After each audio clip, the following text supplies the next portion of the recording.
welcome everyone, and welcome to our podcast episode, Mind Your Money, Building a Future Through Financial and Entrepreneurial Literacy. So, guys, let me ask you something. How long does your allowance last? Mine, 2 days if I avoid milk tea. But once I give in, goodbye budget. Same. I always say this. This week I'll save, but then boom, Shopee sale. So exactly, and it made us realize why is it important to manage money and why don't we really learn this in school? Which is why today we're talking about something all of us need: financial and entrepreneurial literacy. Yep. This isn't just about math or business terms. This is about real life, real money, real decisions. We'll keep it simple, useful, and maybe even a little fun. We'll talk about how you take control of your money. So let's break it down, share real experiences, and even hear from some people in our community. So grab your snacks and get comfy. Let's dive in.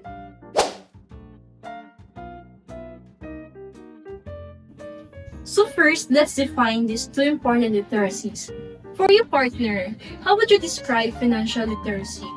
So, for me, partner, financial literacy is the understanding how money works and knowing how to budget, save and spend wisely, and even invest. So, it's like being the driver of your money, not the passenger. That's a good point. So, how about you, partner? Let me ask you, have you ever made a budget for your weekly allowance? Actually, yes, I divided up. 60% for daily spending, 30% for savings, and 10% for fun. It's not perfect, but it helps. So relatable. Now, let's talk about entrepreneurial literacy. It's knowing how a business works from spotting a need, building a product, and to manage risk. Okay, so have you ever tried running a small business, partner? Yes, I used to sell baked goods online during pandemic. It really taught me a lot, like how pricing, customer service, and marketing matter so much. Yeah, that's right. It's not just about profit, but it's also about planning and problem solving. So that covers the basics. But how are we doing as a country when it comes to financial literacy? So let's pass it on to our partners Shekinah and Maria to explore the current situation here in the Philippines.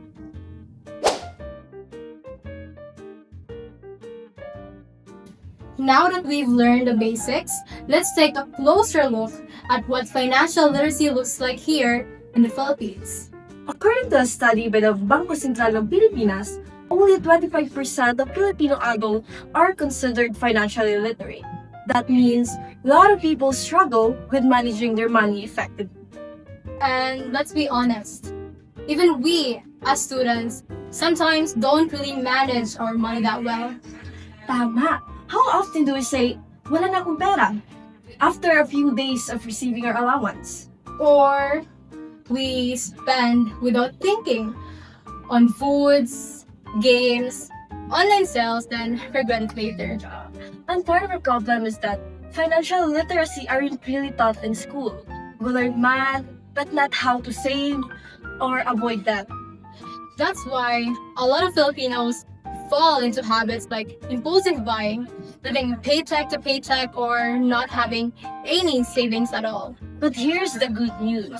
Financial literacy can be learned, and you don't need to be rich or in college to start. Yeah. The earlier we build smart money habits, the better our future will be. Not just for us, but for our families and communities too.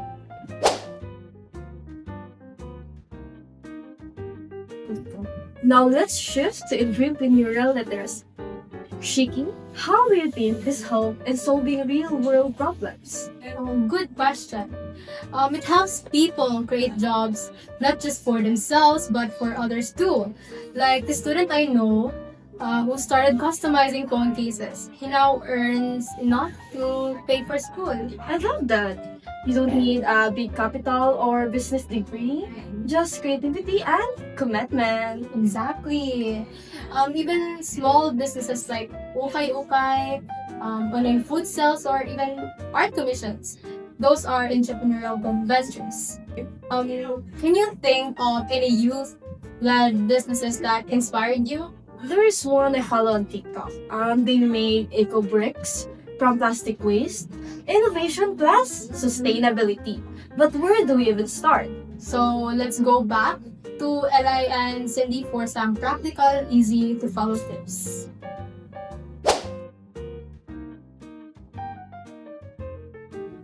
Alright, now for the part that you've been waiting for.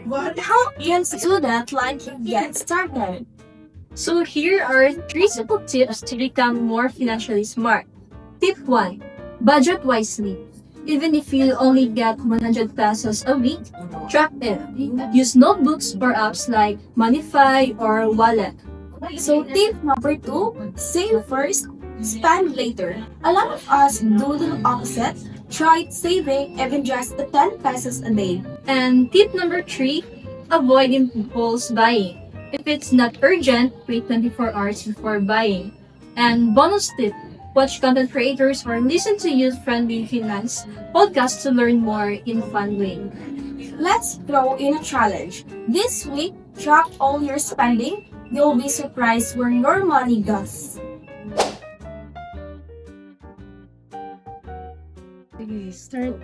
Okay, we just gave you guys tips on how to handle money better. But what about the mistakes? Yung mga patok moments natin na sana we knew better. Yup, time to be real. Let's talk about the money mistakes most students make. Because let's be honest, we've been there more than once. Let's start with the classic. Impulse buying. You ever bought something online just because it had 50 pesos off today only? Yes, I ordered once mechanical keyboard. Akala ko budget gaming gear. Nung dumating, pang elementary, hindi mechanical, plastic lang. I bought a Bluetooth speaker, 179 pesos lang, free shipping. Sorry. Guess what? It only worked when it was plugged in. Lessons? You don't need it, don't click. Add to cart at 2 a.m. Next mistake, not having a budget, or worse, not tracking expenses. True, I used to think 100 pesos is enough for the day. Then I buy 1 hot dog, 1 load, and 1 C2. Then suddenly, I am broke by lunch. Try this. Write down every peso you spend for a week. You'll be shocked where it actually goes. Here's another one. Borrowing from a friend all the time. Pahiram 20 pesos muna, I'll pay you next week. And the next week, bro, pahiram ulit. We're not saying wag manghiram, but if you do, make sure to keep track and pay back. Let's talk about peer pressure. Sometimes we spend just to keep up. Your friend buys a new bag, suddenly you're chicken shopping too. Or your bakada eats out, even if you have baon, you still join just so you're not the puripot one. Newsflash, being smart with money doesn't make you correct. It makes you goal-oriented. Here's a big one. No savings at all. As in, live for today, problem later. I used to spend my entire allowance on snacks, makeup, and random stops until one time I needed money for a school project and voila, I had to borrow from my kuya. That was my wake. Even saving 10 pesos or 20 pesos every week adds up. The trick is to do it consistently, not just when may sobra. The point is we are all learning. Nobody's perfect when it comes to money. But if we stay aware and improve little, we're already winning. That's the goal. Learn from the wrong turns and take smarter steps next time. So if you're guilty of one or all of these mistakes, it's okay. What matters is you're becoming aware. That's the first step of being the money wise. We're not aiming to be perfect, just smarter than yesterday. So the next time you're about to check out that item in your cart, Ask yourself, need ko ba talaga to or napindot ko lang? we got this, future millionaire. But hey, Maria, what are the lessons you wish you knew earlier? Oh, now that's a good one. If I could talk to my younger self, like 13-year-old me, I say, just because you have money doesn't mean you have to spend it. I feel that. My mindset before was, may pera ako, so I deserve this treat. Next thing you know, wala nang pamasahe. Same. And I'd always justify it with, reward ko to sa sarili ko. Kahit wala akong na-achieve. You know what really surprised me? Yung 20 to 30 pesos na snacks every day, that adds up to more than 600 pesos a month. That's almost a new shirt or a mini investment. Oo nga, sometimes we don't realize na tingi-tingi spending becomes one good money. So now, instead of buying an impulse, I pause. I ask, do I really need this, or am I just bored or stressed? Another thing I wish I knew, that saving is not being kuripot. It's called being wise. True. People used to say, tipid ka masyado, but now I see it differently. It's being future-focused. Being prepared, not deprived. And also, I wish someone taught us that there are apps and methods out there to help us track and plan, even if we're just students. Like Monify, or Good Budget, or even just using Google Sheets or a notebook. It doesn't have to be fancy. How about you guys? What's one money lesson you wish you learned earlier? Let us know in the comments or share it with your friends. So talking about money isn't taboo. It's a life skill. At the end of the day, it's not about how much money you have, it's about how you handle it. Exactly. Whether you get 50 pesos or 500 pesos a week, that habit you build now will affect your future. So start small, reflect, and don't be afraid to ask questions or learn from mistakes. You go. So let's switch up a bit. Ildren, here's a fun question. If someone gave you 10,000 pesos right now, no strings attached, what would you do? Okay, I'd save 3,000 pesos, spend 2,000 pesos to upgrade my small sneaker and cleaning gig, and maybe invest the rest in some basic stocks and for crypto, you know. Me, I'd save 4,000 pesos. Use 1,000 pesos for a new makeup. Tapos 3,000 pesos pang small food resale businesses like chips or siomai, and 2,000 pesos pang Jollibee yan, syempre. Self-reward is part of the process, but seriously, that kind of mindset, planning ahead is key. Right. And even if you don't have 10,000 pesos now, this kind of thinking helps train you for when you do have it. So now it's your turn, mga viewers. What would you do with 10,000 pesos? Save it, invest it, start something? Drop it in the comments or talk about it with your friends. Challenge each other. If I had 10,000 pesos, then It's not about the amount. Even 100 pesos handled well can grow. Exactly. So think long term. Don't just dream. Dream with a plan.